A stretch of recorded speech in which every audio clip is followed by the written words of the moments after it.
you know, I be juggling. You know what I'm saying? I juggle a lot. I play a lot of positions. You know what I mean? So, my mentality when I do start to be like, damn, this is a lot. You know what I'm saying? It's just like, you know, that's what it's supposed to feel like. If you are going toward what the vision look like, and that's like greatness. That's, you know, on multiple levels. That's the vision that I'm working toward. So I'm like, I just think about that. Like, this shit ain't supposed to feel, you know, comfortable. It's supposed to be uncomfortable. It's supposed to stretch you. It's supposed to be a burden to a degree.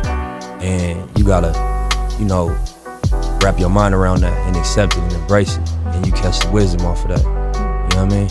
Yeah, get the walls. Nah, you know what I'm saying? We used to have the studio set up here, you know what I mean? And just motivation on the wall, you know what I mean? We brainstorm, round table. A lot of times if we end at the studio, we end at the shop, we come on Mac, you know what I'm saying? You gotta all money in, you know, stay focused. Quitting is not an option. 6 hours make $1 million.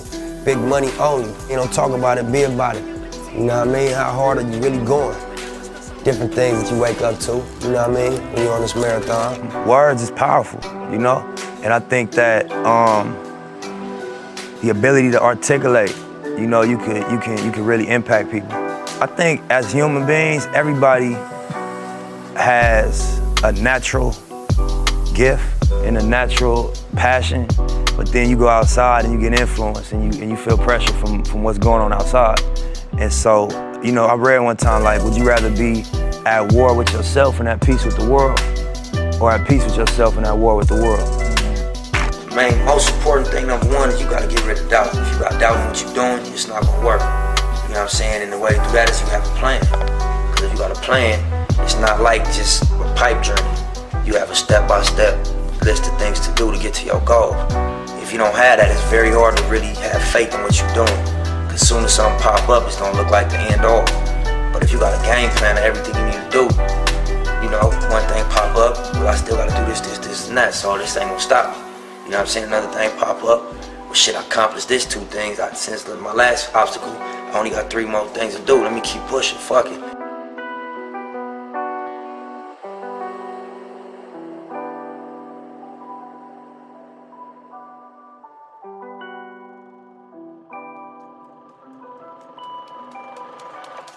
Without a game plan, without a strong sense of faith in what you're doing, it's gonna be real hard to accomplish anything.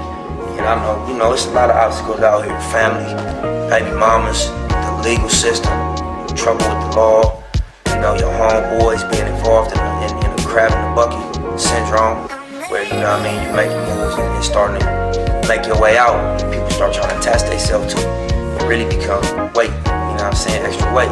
And sometimes it's like kamikaze, they blow themselves up trying to stop you.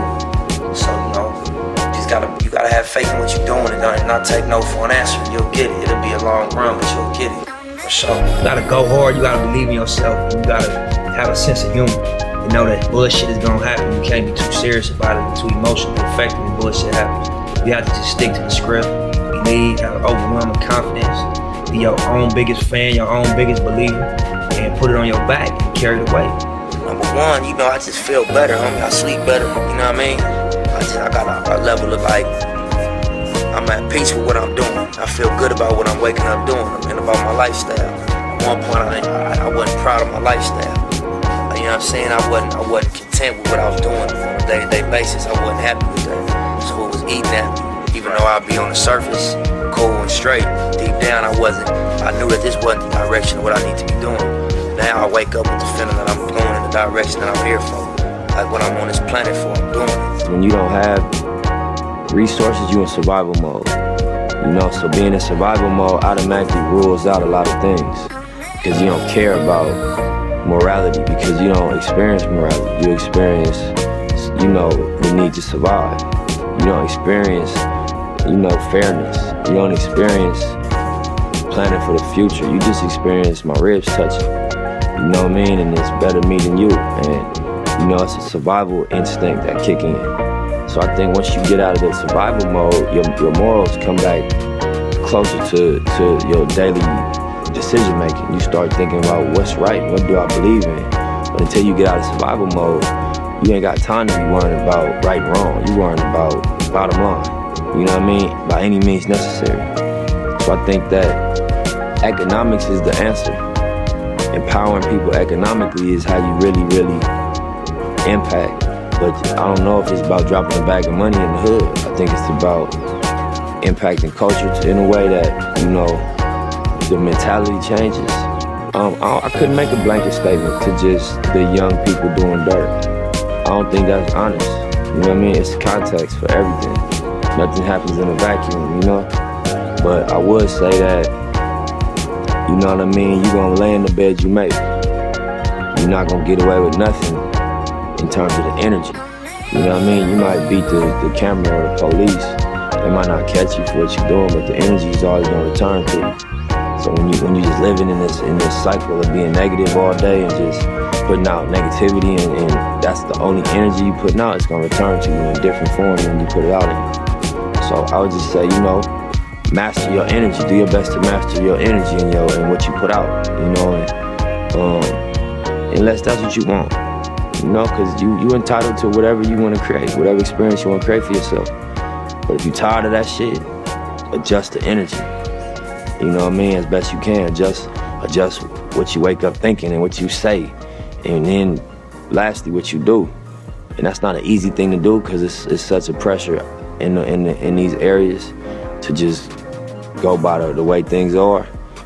But, you know, it's a lot of examples that you could look up to as young kids in the streets. You could look up to Kendrick Lamar. Not the words, forget what he's saying, just where he came from. I seen him, you could YouTube him freestyling in the Nicholson Garden Projects. You could look up to a Nip Hussle.